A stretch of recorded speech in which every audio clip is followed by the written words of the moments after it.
وبشر المؤمنين بأن لهم من الله فضلا كبيرا.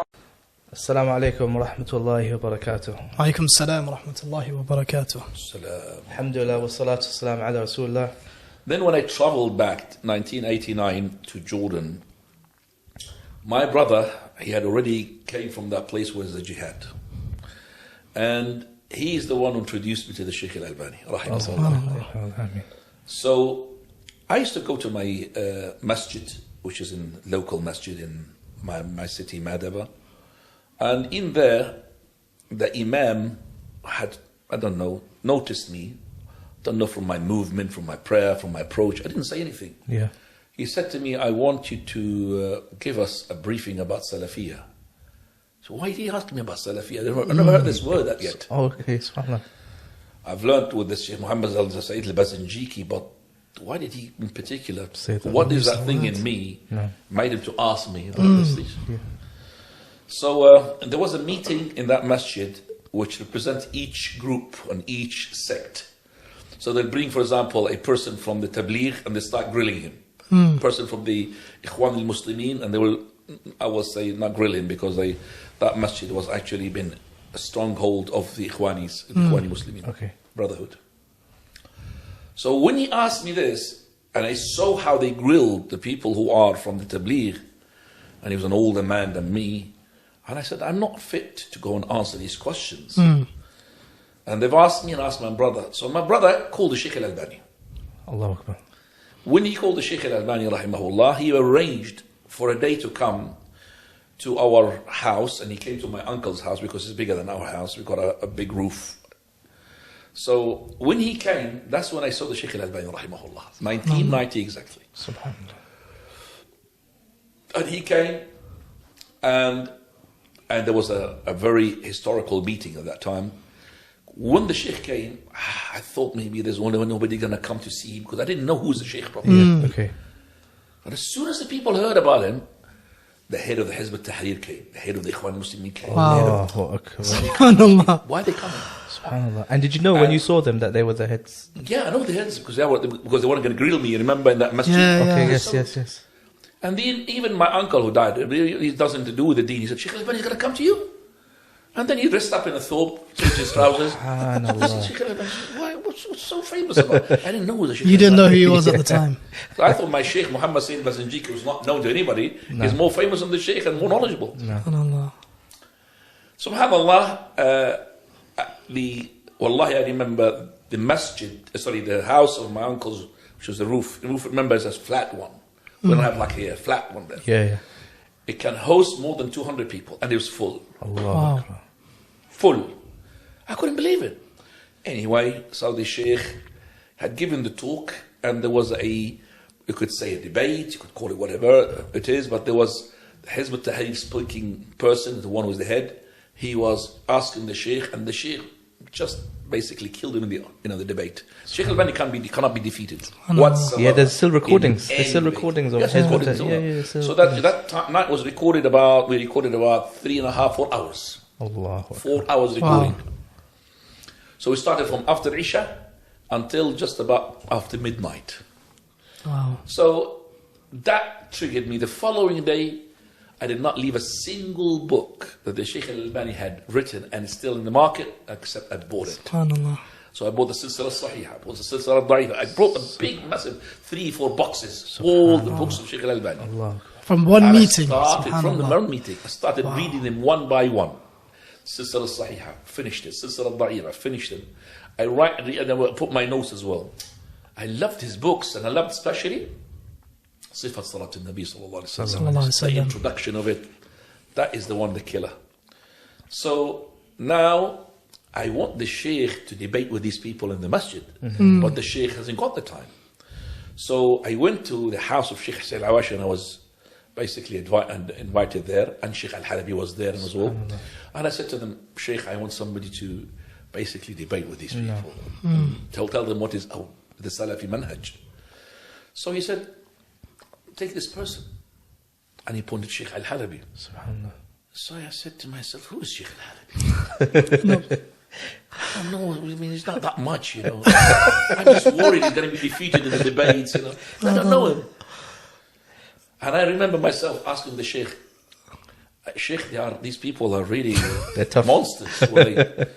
Are you fit for it? Sheikh was like smiling. He said to me, maybe, I'll tell you what, you'll find in the rivers what you don't find in the oceans. And I remember those words. Wow. Then Syeikh Al-Albani came the second time, and it was another debate. And even that person who was the head of the Tahrir, he had another argumentation with Syeikh Al-Albani, which he had finished him off. Syeikh Al-Albani is basically, subhanallah, like Syeikh Masyhur described. He describes about himself. Syeikh Masyhur, we call him the encyclopedia, because he's, mashallah, he's got vast knowledge. He reads a lot of books. Syeikh Al-Albani spent his life in the books, rahimahullaah. So he triggered me to for this march through the knowledge path, alhamdulillah. And slowly, I, was sort of into the knowledge of Salafiyya. So I finished with some of my scholars, like Kitab al-Wajiz. I finished with Sheikh Muhammad Nasr Nasr. And every Jum'ah, I have to see the Syeikh Al-Albani. Every Jum'ah. Subhanallah. As for the talks, Syeikh Al-Albani doesn't have regular classes, but he has meetings. He goes here and there. Wherever he goes, I'll go and follow him. Sometimes this can extend about 6, 7 hours, 10 hours, once weekend, from the morning until the evening. So the Syeikh Al-Albani came and he entered inside and he knows me. So he shook my hand, and because I want to shake his hand straight away, my hand did not go in full into his hand. Okay. So I held it. He said, "This is half a shake," he said to me. And then he let go of his hand. This is the full shake. MashaAllah. So he pressed, but he's not pressed too much. No. Like these brothers, mashallah, from the gym. Sometimes they almost snap the hand of a person with them. So and then when I grabbed his hand in full, I lifted it up. I want to kiss it. I think he was in his early, maybe 85, 43, or I don't remember, but he's we're talking about 6 years before he died, 8 years before he died. So I tried to lift it, I couldn't. So I wanted to kiss it, I couldn't. So I said, "Sheikh, I've just read recently in your book that it's allowed to kiss the hand of a scholar." He said, "I remember." He said, "A scholar." Yes. Do you know what he means? He said, "I'm not a scholar." I said, "A scholar." I understand. Well, if you're not the scholar, who's the scholar? SubhanAllah. Wow. So when the Sheikh finishes, straight away he goes to his car. And then the brothers, they fly to his car. This car, you can't see it, because the people are on his bonnet and the back boots on top of the roof. Subhanallah. They're like this. No way. And some people can jump at the back, some people jump in the front. And there's a person who used to work for the Syeikh Al-Albani, rahimahullah, to help him in his work is called, his name is Sami, I remember him. He used to have a little recorder, because Abu Layla was not with the Sheikh. He does not come with the Jumu'ah. He's got his Jumu'ah in a different city. Okay. So this person was a little recorder, and every Syeikh Al-Albani is in the car, so he answered the question. So he called his silsila Fatawa Sayyara. The Fatawa of the car. The car Fatawa. So the Syeikh Al-Albani was asked a question, and he answered it, mashallah. And Abu Layla doesn't have these, called Fatawa Sayyara. When I came, there was a car with prestige and some guards. Then the Prime Minister comes in. He's just the second after the king. The Prime Minister. No. So the head of the Prime Minister, Raïs al-Wuzara. He came out and he had Dijdasha. He's got no beard. And he had about 4 guards. And he came in and he shook my hand. So I knew he's inside. Yeah. He came to this masjid. Now, he's known figure because it's TV and everything. When he came out, he thinks people was going to come to him because he's the head of the Prime Minister. Yeah. Syeikh Al-Albani came out. And this guy came out, nobody with him except for the 4 guards. Wow. Everybody was Syeikh Al-Albani. And he was shy. I could look at him. Yeah. So I had to keep his company just a bit. Make him feel good. All his water. I felt really pity for this guy. Nobody. Remember all the masjid, Syeikh Al-Albani. And he got just only the 4 guards, and he was just shy. What to say? And I said, subhanAllah, that's with the knowledge. People with the knowledge. Wow. Never mind these people. Knowledge. Rahmatullah ala Shaykh. So slowly, I even brought my wife. My wife, she knows his wife, the Sheikh. Allahu Akbar. And I got stronger and stronger relationship because of my brother as well. My brother, the Sheikh, rahmatullah alayhi, he was invited from my brother. So every time I go to him, he said, how was your brother? How was your brother? Alhamdulillah. I brought some of my students as well to the Sheikh to advise them, and he gives them just advice between him and the Sheikh. Wallahi. Subhanallah. And the Sheikh is down to earth.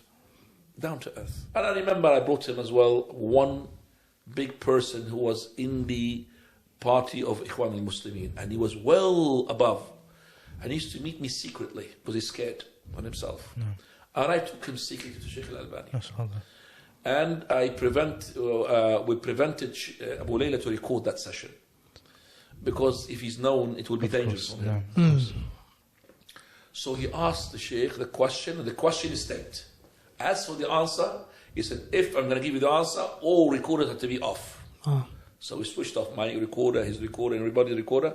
And then he said to him. And then after he finished what he said to the Sheikh, we started the recorder to record the answer of the Sheikh. He said, if it is what you have said, stay with them. And fix your situation by them. They will kick you out. No. But don't leave them like this because it will be dangerous. Yeah, It's a dangerous. No. They might do something to him. Like treachery. Because They it's might above. think. No. I used to meet me during the night after 9 o'clock. Come with, wrapped his face. Slowly during the night, he comes to my house and he's talking to me. And then I had to arrange for him for the Syeikh alAlbani. He was on the top there at the time. And slowly, they got him out. Alhamdulillah, they kicked him out by himself. That's the Syeikh alAlbani. But he had to show tawheed, slowly tawheed. This guy is no good for me. Alhamdulillah. Kicked him out. Alhamdulillah. By the way, sometimes these partisans, they act like mafia. And they don't really, you know what happened to Jamil al-Rahman. Sheikh Jamil al-Rahman was in Afghanistan. And he was on the Salafi manhaj. No. And he was killed. He was not killed by a disbeliever. He was not killed by a Russian. He's killed our own. There's a person who claims to be the follower of Hassan al-Banna Sayyid Qutb. He's the one who killed him. So some people, they got so much into this that they will feel that the person is not a Muslim. Unfortunately. Allah al-Musta'an. I remember one of the scholars, he said to me, I have been to all the shuyukh, big scholars, Sheikh ibn Baz, Sheikh al-Uthaymeen. He said, the only thing that I found about Syeikh alAlbani is the haiba. As soon as you see him, all the information evaporates from your mind. Subhanallah. Can't. And that has been mentioned as well by Sheikh Muqbil, rahimahullaah. May Allah have mercy upon him. Sheikh Muqbil used to make me laugh when he says these things. So Sheikh Muqbil, he says when Syeikh alAlbani died, about this hadith. He says, well, this hadith, I believe it is not authentic, but if Syeikh alAlbani was alive, I will not dare to say it. Subhanallah. So the haiba never left, basically. You want to ask about the haiba? Ask Sheikh Mushaq al-Huwaini, ask Sheikh Muqbil Abdul. All of these will tell about this haiba. Haiba is subhanallah. So anyway, as I said, this talk will never finish. I hope that inshallah we benefit from this. We look up to our scholars. Jazakumullah khairan. Barakallahu fiikum. Syeikh Muhammad Nasruddin alAlbani rahimahullah diundang oleh Syeikh Abdul Aziz bin Baz untuk datang ke Saudi mengajar di Universitas Islam Madinah, dan rektornya ketika itu adalah Syeikh Abdul Aziz bin Baz. Diberi rekomendasi izin untuk duduk di Masjid Nabawi mengajarkan ilmu. Apa yang terjadi? Majelis Syeikh Muhammad Nasruddin alAlbani ramai orang duduk di situ. Majelis Syeikh bin Baz sedikit sekali. Akhirnya ada seorang murid mengatakan kepada Syeikh bin Baz, ya Syekh, kenapa mereka ramainya kepada Muhammad Nashiruddin alAlbani dan sementara engkau sedikit yang mau duduk di dekatmu? Apa jawaban Syekh? Kata beliau, dzalika fadlullah yu'tihi man yasha. Itu karunia Allah yang Allah berikan kepada siapapun yang Allah inginkan. Lihat hati yang bersih tentang saudaranya, walaupun dia dosen yang saya undang, saya rektornya, saya menyampaikan ilmu di Masjid Nabawi yang duduk hanya sedikit, sementara dia majelisnya rame. Nggak ada. Itu adalah anugerah Allah. Allah telah menganugerahkan kepada beliau, yaitu Syeikh alAlbani. Beliau disukai cara berbicaranya, disukai ilmunya, sehingga banyak yang duduk. Saya enggak. Udah, urusan selesai. Begitulah para ulama. Hati mereka bersih, jiwa mereka luar biasa. Kalau ada kelebihan saudaranya, bahagia melihat saudaranya lebih dari dirinya. Bahagia, bukannya hasad. Kalau kita melihat saudara kita dapat kelebihan, memiliki kelebihan yang kita tidak punya, gembira, senang. Dan itulah poin yang akan menghilangkan dan mengikis hasad sehabis-habisnya dari jiwa kita. Senang melihat orang lain dapat kebaikan walau kita tidak dapat.